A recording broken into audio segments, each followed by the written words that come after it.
get things started to warm up, I'm wondering, would you rather have magical long hair or magical long nails?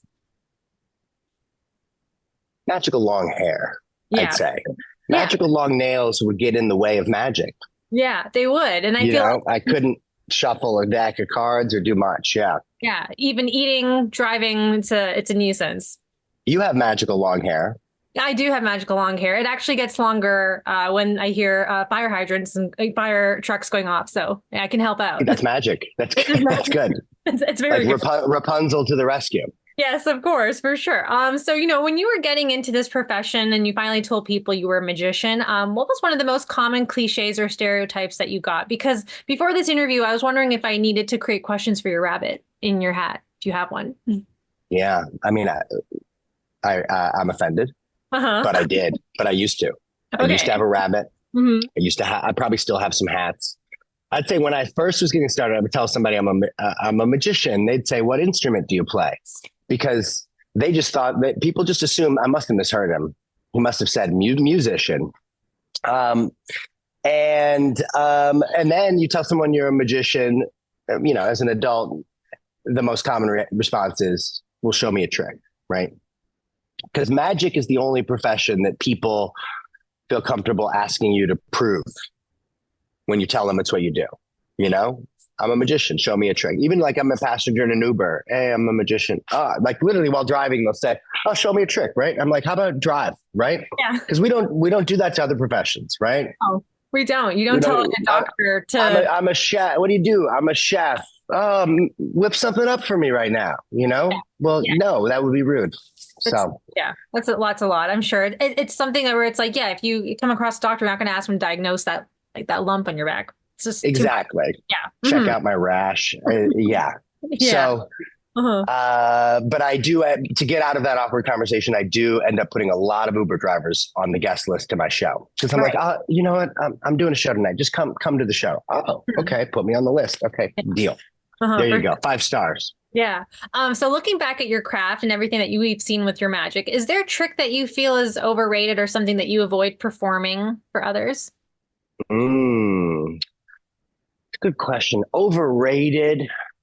I mean, everyone always says you saw somebody in half. You know what I mean? I think that's an overrated trick. Pulling a rabbit out of a hat is probably an overrated trick. It's these low hanging fruit ideas that I think if they actually saw it, you'd be like, "Oh, I feel bad for that rabbit.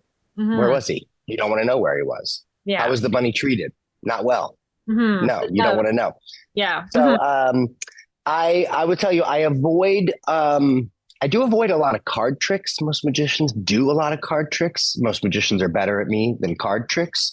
But I feel like as soon as a deck of cards comes out, you know, like people's thought are, "Oh, I've seen this one before." Like it doesn't matter what the trick is. If it involves cards, I've seen it. So I try to at least introduce premises that right off the bat people feel like, this is new. What's he going to Yeah. do? Yeah. Yeah, I think some of the card I have to say the card tricks I still get so amazed by them. Like I feel like a 4-year old when I'm watching them because it's just like there's so much charm behind it. Like especially when the card is in the orange and then you cut it up. Yes. Yeah, like that's just something I'm like, how in the world did that even happen? And I love that sort of that there's that mystery to it, and I love the mystery behind it. But yeah, Anytime you can tamper with fruit, you know, right. anytime you tamper with God's natural creations, you're violating the laws of the universe, and it feels like you're in the presence of a wizard. Uh-huh, uh-huh. So, having followed your career and watching your appearances on Conan or even Ellen, where sometimes you break down the trick, do you like the element of surprise or do you want to know the reality too? Me, okay, like I love being fooled. I love watching great magicians. You know, like, and I hate watching, I wouldn't say bad magicians, but I hate watching magicians where I feel like as an audience member, I'm at risk of seeing something I'm not supposed to see. You know what I mean?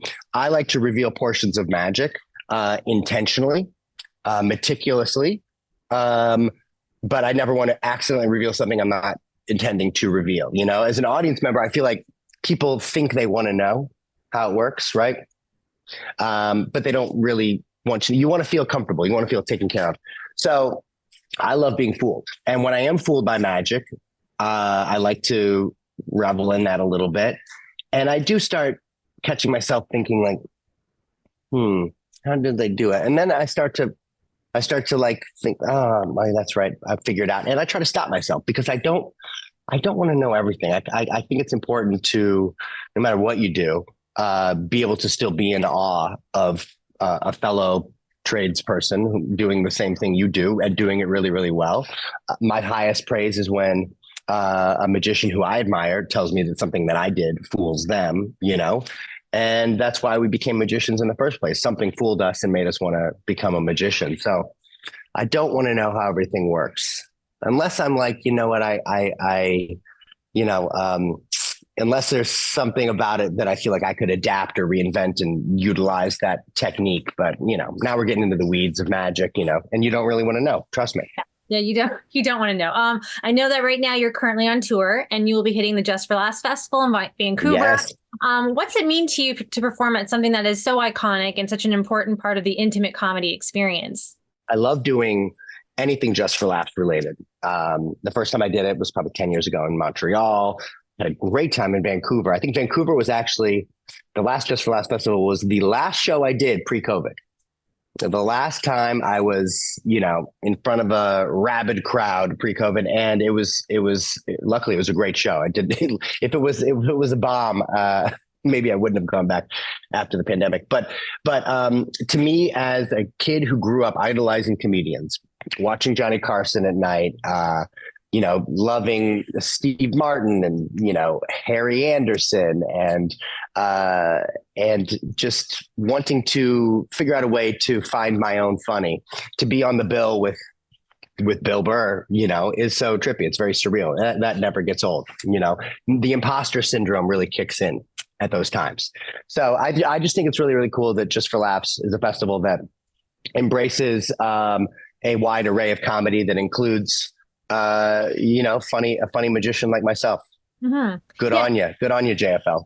Yeah. And, you know, the thing I've also wondered, you know, do you find stage magic easier to do than TV magic? Because I feel like there's a lot also when you're doing the stuff on TV, you're pulling people from the street. Those are firsthand reactions. And that's always the fun part. But, you know, with a crowd, it must be different. Like there must be a different element to it. There is, you know, when you're doing magic, close-up magic, which is, I think, how most magicians start, whether like my first gig was at a Denny's doing magic from table to table to table. And, you know, you are aware of, you know, your audience. Is it 2 people? Is it 4 people? And you're able to kind of clock where everyone's looking. And whether there's misdirection that you need to incorporate into your act to dazzle them, you know, the things that you don't want them to see, you can kind of choreograph your movements tailored to that exact crowd. But when you've got 1,000 people and you can't see their faces because you've got the bright lights in your face, you know, everybody could be looking at a different place. You kind of need to have your magic be bulletproof in a way, you know, and you need to tailor the material, I think, to play big, fool everyone, no matter where they're looking. TV, I find, is actually harder than stage magic because it's not as much about fooling the people that are there live. You know, that kind of takes me back to the close-up magic roots, you know, when people are at a point blank range. But you have to have it be so perfect, flawless, unedited, credible, you know, like the people that you're doing the magic for, who are all real people, don't always behave like real people when they know there's a camera right there, you know, and they know they're being filmed. So they're, you know, I know right now, I know I'm on Zoom. I can see a picture of myself. So I'm thinking about not looking stupid, right? And normal people, especially people who are not in front of a camera ever, when they see a camera, it's kind of like, you know, it's always in your mind. And that can distract from the magic or make you behave a little differently. And then when people watch it, they're kind of like, what's up with that person? Are they fake? You know?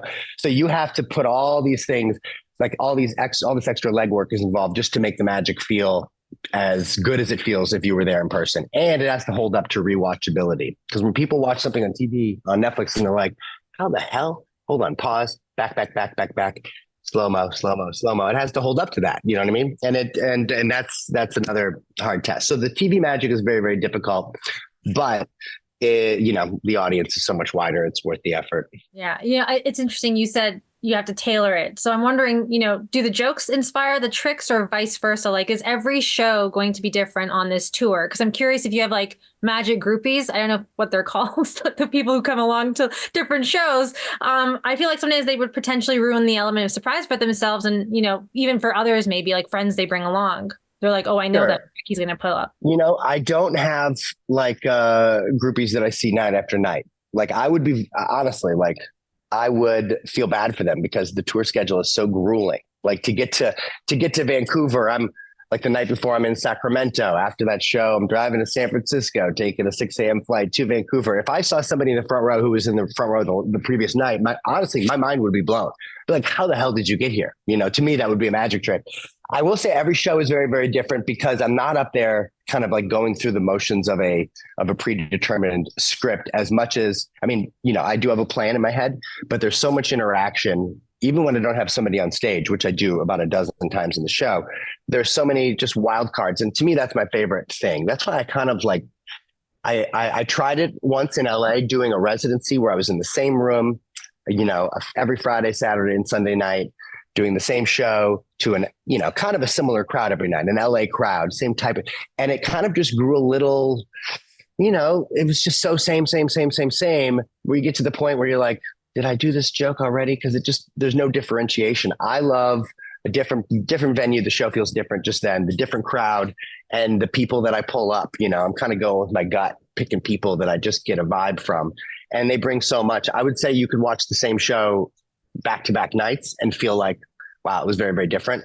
But in terms of, if I have people coming to see me in Vancouver, maybe 30% of the material they might find familiar, but there's something interesting when somebody sees it for the first time and they're like, oh my God, I got to show next time I got to bring my girlfriend, or I got to bring my kids, or my parents are going to love this. I see those people watching their people as they're about to see the thing for the first time, which is really, really cool. So it's similar to comedy in that, if you know the punchline, you know what's coming. There's a little something that a little element of surprise that is gone, but there's a shareability to it. Like I love when I find a funny video, my wife and I are, constantly cliche DMing reels back and forth. And there's certain ones where I'm like, I need to watch this because I found this so funny. She's going to, you get a bunch of joy sharing that. So to me, that's a little extra bonus at least with magic that's unique. Yeah, I actually I will say that, when my sister and I first started watching the show, Magic for Humans, which is on Netflix and everybody can watch it, all 3 seasons. One of the things we watched, it was first the first episode we watched ourselves, and then our dad popped in the room, and then we started rewinding things and showing him, and we just looked at his reaction the entire time because we wanted to see like this 75-year-old our dad, and like how will he react, and he was like so smitten with the entire show. He started watching. He's like, I need to watch this from the beginning. We sit and watch it. He laughs at them, but he also is like so mesmerized by the fact that there are so many different ways that you have like messed with our minds. Like we're like, how did the ring inside the little toy machine where the kids get, like it's just the donuts kept repeating. And I mean, it was a dream. It was so cute. Thank you. Yeah, it's really fun. So this set, what can fans expect? What can people go when they're going to your tour? It is actually a part of the Magic for Humans in person tour. What should we all expect from the shows? Well, my goal is to take all the things that you just described that your dad enjoyed about the show and that you guys enjoyed about the show and bring that to life on stage in kind of a, one of a kind night of entertainment. So yes, there's magic. Yes, there's comedy. You'll laugh a lot. Your mind will get blown. But in a theater full of 1,000 people, I like to think that there's kind of this unifying element where we don't see magic as a big group together live that much as people. Like I live in LA, there's the Magic Castle. It's a magic nightclub, right? And there's the only place in the world like that. And so people in LA, like if you get invited, they get to go see live magic. But other than that, like there's so many people who tell me after the show, this is my first magic show. Grown adults who haven't been in a cave, they just never got to see it. So I feel like seeing magic in person live is way better and more exciting and enjoyable than watching it on a 2D screen.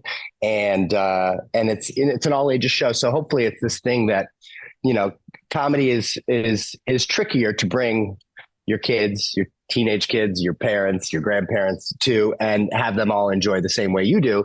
But hopefully I can deliver that for people and give them, a night that they can, bring all their humans to.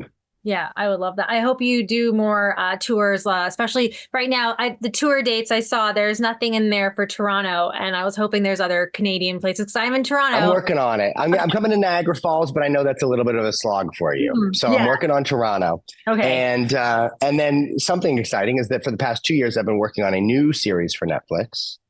And it's a prank show. It's called The Magic Prank Show with Justin Willman, and it comes out April 1st. So once that show comes out, I'm going to kind of extend the tour and announce a bunch of fall dates. So I promise you, I'll get to Toronto. Okay, great. I was going to ask you about that.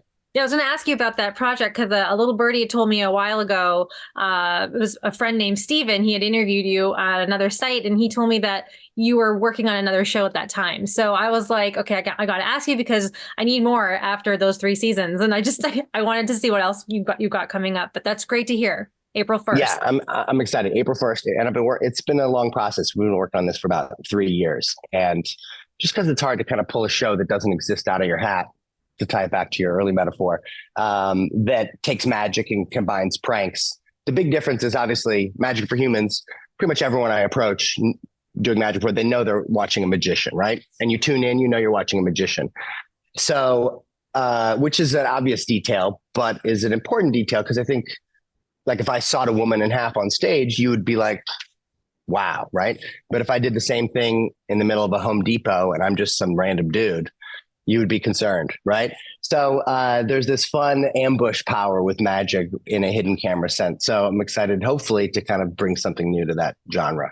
That sounds great. Any other details that you can share, like how many episodes, anything like that? 6 episodes. 6, okay. 6 episodes, April 1st, April Fool's Day. It's not a joke. It's a real show.